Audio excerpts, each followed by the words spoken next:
Olá, sejam bem-vindos ao programa ABCD ESG, Sustentabilidade para Empreender. Hoje eu vou conversar com a Daniela Coelho, que é a diretora de gestão de riscos da Protivit. Daniela, seja muito bem-vinda aqui ao ABCD ESG.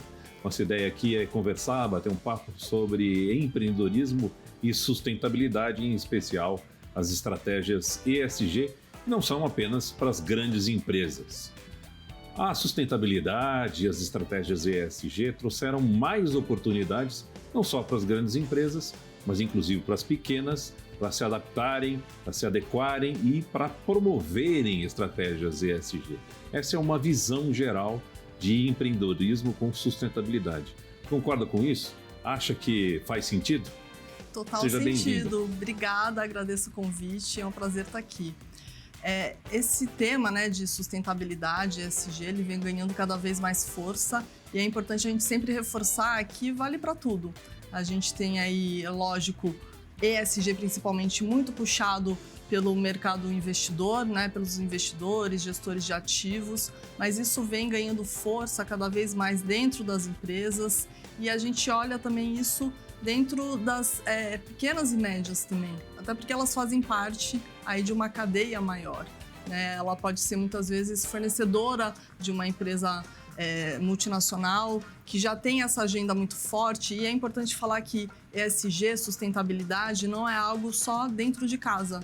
Não são somente as práticas que a empresa tem dentro de casa. Ela tem que se preocupar também com a cadeia dela, a cadeia de suprimentos. E nesse sentido, as pequenas, médias empresas e empreendedores também acabam tendo aí um papel muito relevante para que essa agenda saia do papel e de fato seja implantada. Quando a gente imagina, por exemplo, um grande varejista num supermercado com mais de 10 mil itens à disposição do consumidor, são fornecedores de todos os tipos, auditoria, serviços de limpeza, de higiene, por exemplo, da loja, enfim, é uma gama muito variada. Mas há aí um aspecto interessante, que o ESG ele parece costurar as políticas de preservação ambiental, de impacto social, com uma ética empresarial. É isso que pode estar por trás do G de governança no ESG? É isso que tem uma integração aí? O ESG significa uma integração de ambiental, social e governança. O aspecto ético super se conecta com as questões de governança. Tem gente que fala, inclusive, que o ESG deveria ser o contrário, começar pelo G, ser o G, o E e o S, porque essa questão de governança é o que pavimenta o caminho para que a empresa também possa desenvolver as suas práticas ambientais, as suas práticas sociais. Na Protivit, a gente tem as questões de gestão da ética, de integridade muito forte, tanto naquilo que a gente provê de serviços para os nossos clientes, mas também isso muito dentro de casa. Nós somos a única consultoria por 5 vezes consecutivas com o selo Proética, que é um reconhecimento da CGU para aquelas empresas que têm boas práticas de gestão da ética, e a gente vê isso como um valor muito forte. E isso se conecta para que a empresa possa ter esse ambiente transparente, esse ambiente íntegro, para que outras práticas de sustentabilidade possam ser implementadas de fato dentro dessas companhias. A Protivit é uma empresa multinacional, atua em vários outros países também. E tradicionalmente começou nesse mercado de auditoria, de gestão de riscos, com uma expertise acumulada muito grande.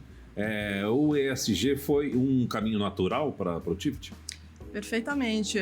Tem uma frase que eu gosto muito, que eu ouvi uma vez do Guilherme Leal, que é da Natura, ele falou: ESG não é benevolência dos investidores, ESG é gestão de riscos. E como a Protivit é uma empresa de gestão de riscos, a gente vê total conexão.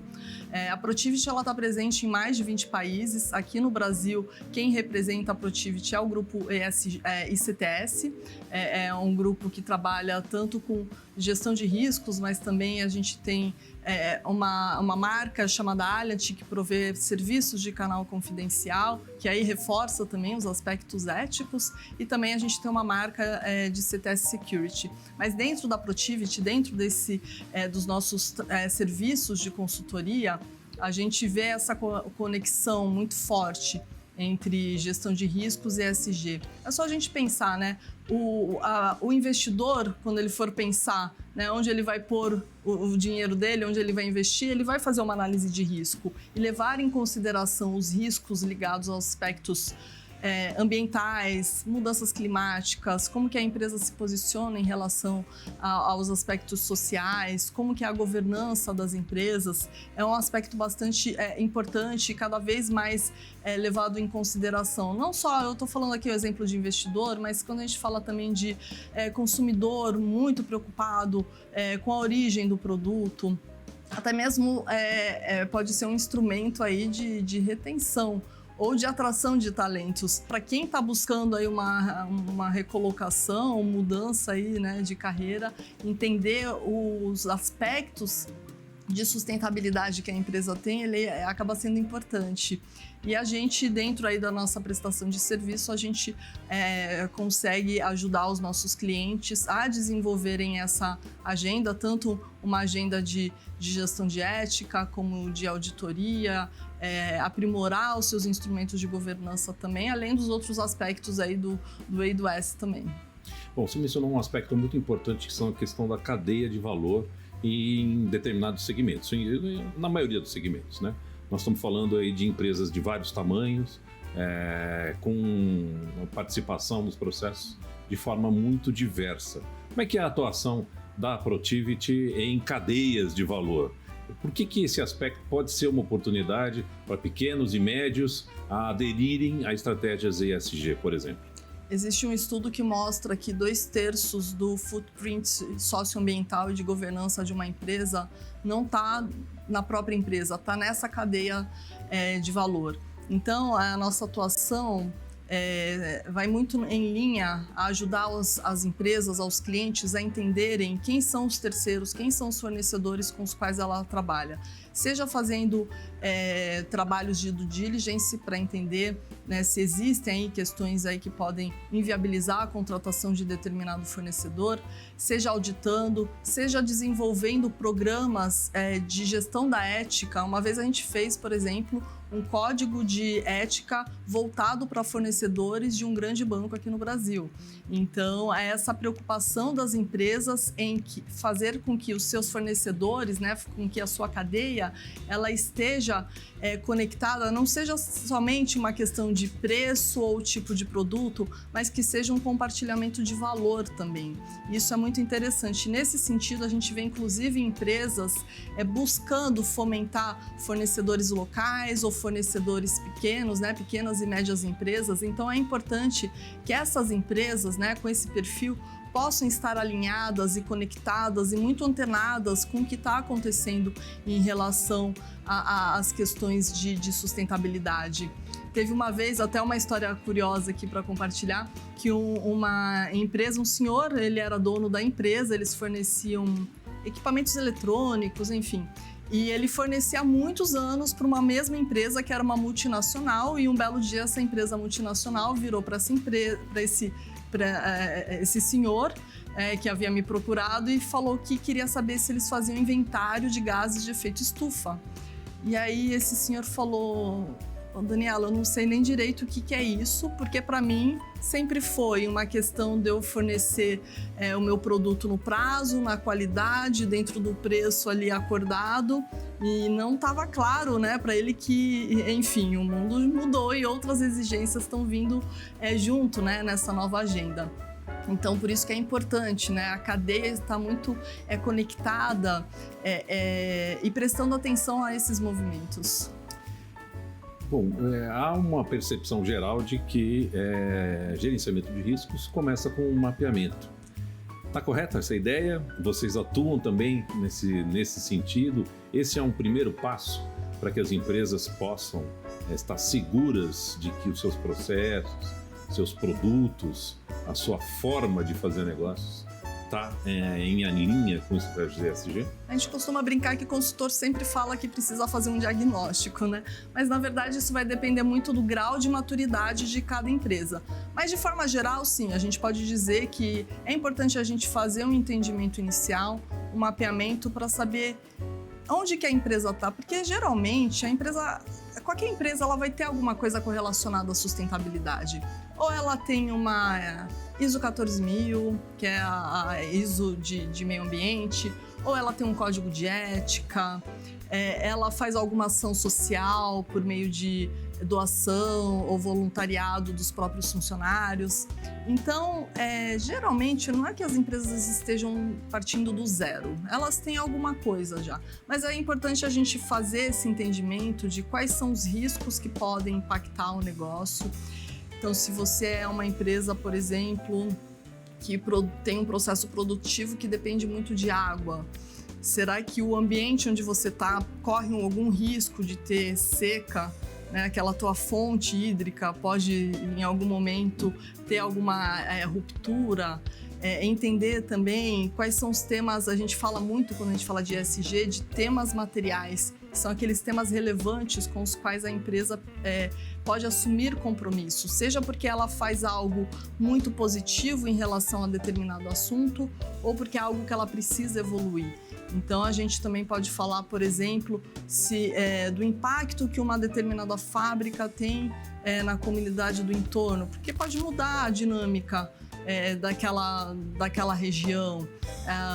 A embalagem, a gente pode ter pequenas e médias empresas que produzem ali os seus produtos ou fornecem serviços dentro de embalagens, então ter uma preocupação com a destinação dessa embalagem, se ela é reciclável, retornável.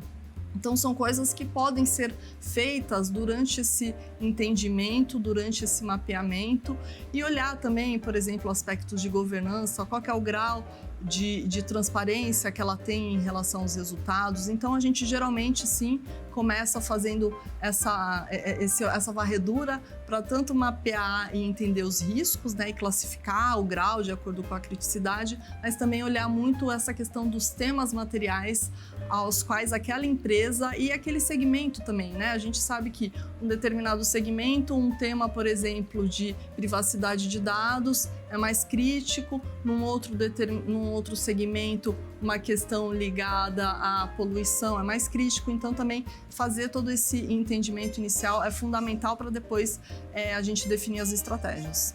ESG é para você, para mim, para a torcida do Corinthians, do Flamengo e para todo mundo. A gente vai fazer um rápido intervalo e vamos voltar em instantes com o ABCD ESG.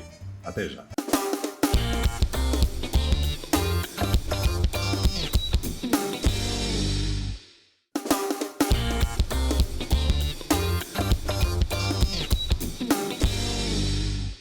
Olá, voltamos com o ABCD ESG, Sustentabilidade para Empreender. Hoje eu estou conversando com a Daniela Coelho, diretora de gestão de riscos da Protiviti. Daniela, uma questão que a gente não chegou a abordar no primeiro bloco. A pandemia, ela acabou impactando a vida das pessoas com uma maior digitalização.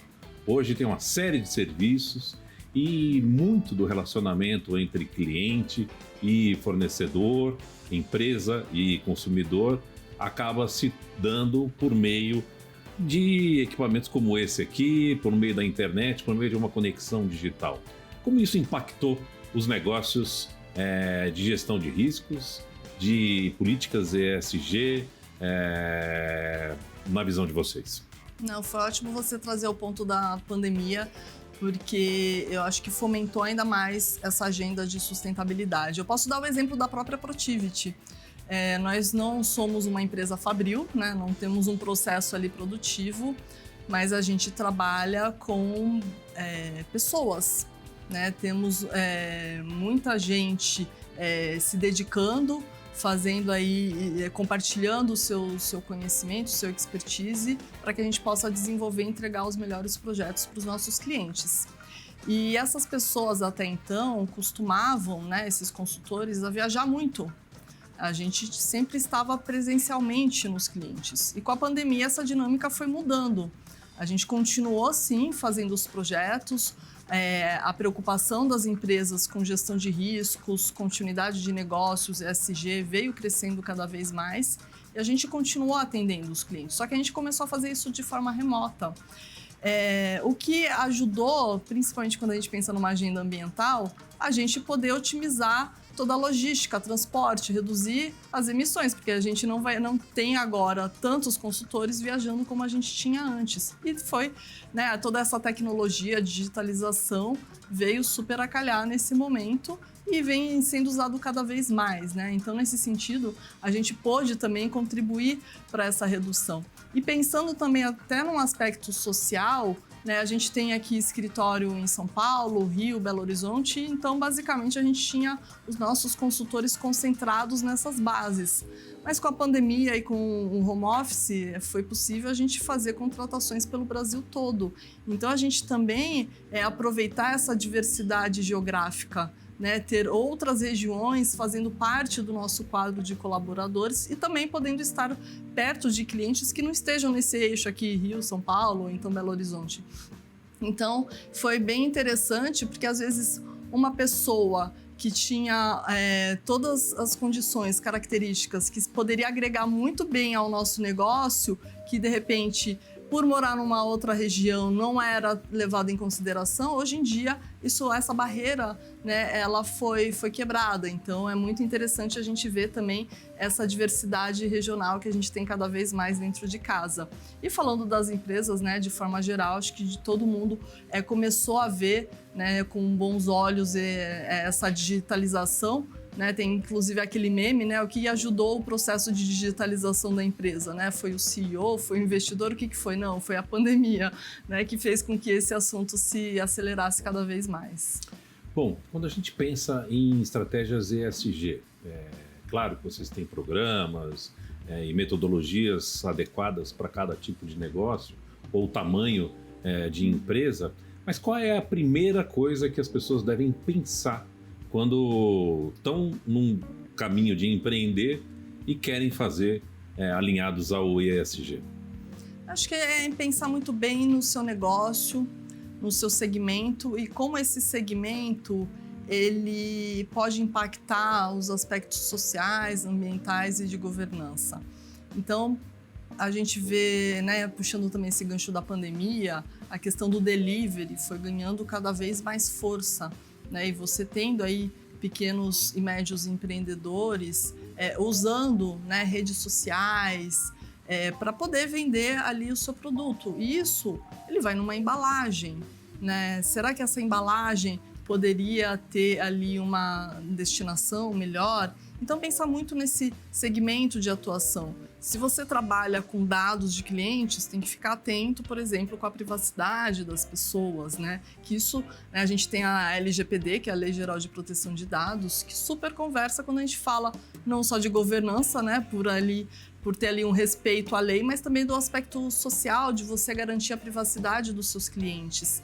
Então, os empreendedores, eles precisam... Uma dica que eu dou, né, é pensar assim, que segmento que você atua, né, e entender quais são os desafios daquele segmento. É lógico que dentro do segmento podem ser que tenham empresas maiores, concorrentes maiores, mas é sempre interessante se inspirar, né, fazer ali um benchmarking até para ver o que outras empresas estão fazendo para que você possa se inspirar e absorver essa agenda de sustentabilidade também.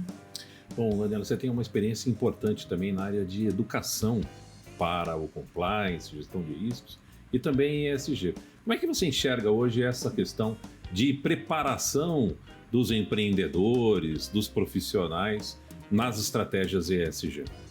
Sim, eu dou aula em alguns cursos, sempre voltando aí para a gestão de riscos, e é importante as empresas, né, as pessoas buscarem esse processo educativo, porque não é algo que seja natural, que seja o que as pessoas já saibam, né? É interessante ter essa buscar, né, o conhecimento formal, e também porque quando a gente fala aí de um ambiente educativo, a gente acaba tendo ali um networking muito interessante, né, entre os próprios alunos. Então, conhecer, né, o que outras empresas estão fazendo é interessante. E o meio, né, de se buscar aí a educação pode ser um caminho também, né?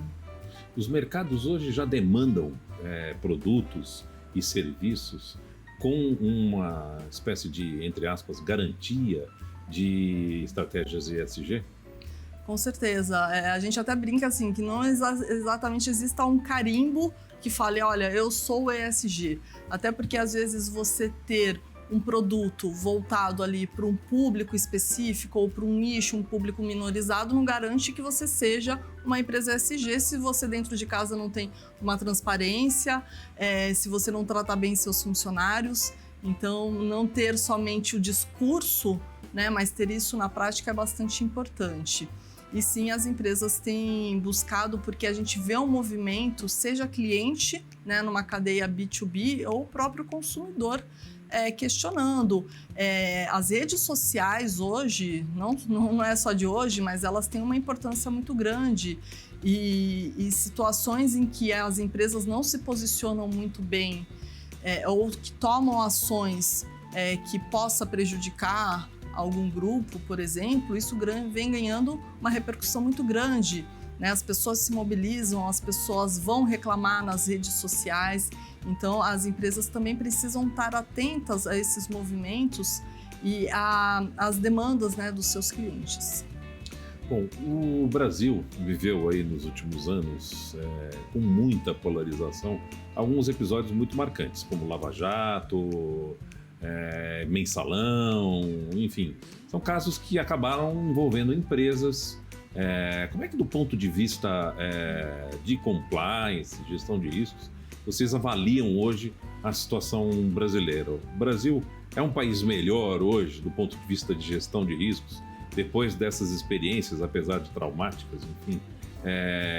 Conseguiu se avançar nesse segmento, Daniela? A gente já tem há alguns anos, né, a lei anticorrupção aqui no Brasil. A gente vê que as empresas vêm adotando. É lógico que tem uma questão de estarem ali alinhadas à lei, né, à legislação, mas vem adotando também uma visão de programas de compliance. E é interessante a gente ver que muitas não estão ali fazendo isso só para inglês ver. De fato, é algo para engajar a alta direção, a alta gestão, mas também os colaboradores como um todo. E a gente vê que esse movimento de governança, de transparência, ela não é somente aplicada às empresas privadas. Programas, né, quando a gente fala de LGPD, programas de compliance, isso pode ser inclusive aplicado a prefeituras, né? A gente ter cidades que tenham transparência e uma gestão íntegra é fundamental para que a gente possa, né, o nosso país possa desenvolver e avançar cada vez mais nessa agenda. Bom, a Protiviti atua aqui no Brasil já há bastante tempo. Como é que vocês estão posicionados? Existem escritórios espalhados no Brasil? Os consultores, você mencionou, acabam atuando, às vezes até fora da área daqui de São Paulo, do eixo Rio, São Paulo, Brasília, enfim, beneficiados por conta dessas ferramentas, né, de interação à distância. Como é que você percebe hoje as diferenças regionais aqui no Brasil? Nós temos escritórios em São Paulo, Rio de Janeiro e Belo Horizonte. E o que a gente tem feito é ter, principalmente nos escritórios, um momento ali para que a gente possa ter um propósito, né? Para que a gente possa se reunir. Sempre é mais interessante, né? Quando estamos juntos, somos mais criativos. Então, a gente também fomenta a interação, né? Nós somos seres humanos, somos seres sociáveis, então é importante a gente também ter essa conexão. Mas é lógico que o trabalho, até a questão que a gente falou antes, né, de digitalização, permite que a gente também tenha, inclusive, tem consultores fora do país. Então, é interessantíssimo a gente ver essa diversidade, né, e ver como funciona bem. A gente fez recentemente a nossa celebração aí de fim de ano e tinham pessoas que eu não conhecia ainda do meu time que eu pude conhecer presencialmente. Então, é muito, muito interessante assim, a gente vê que como é viável a gente continuar fazendo um trabalho de excelência, mesmo não estando todos conectados, né, presencialmente. Mas lógico que a gente busca aí na medida do possível e diante, né, desse novo cenário aí do mundo, a gente também tem aí as nossas interações por meio dos nossos escritórios. Excelente. Daniela, muito obrigado pela presença aqui no ABCD ESG. Imagina, eu que agradeço. Quero agradecer também a sua companhia assistindo ao ABCD ESG Sustentabilidade para Empreender. Você segue com a gente aqui no canal Empreender, onde assistir já é um bom negócio.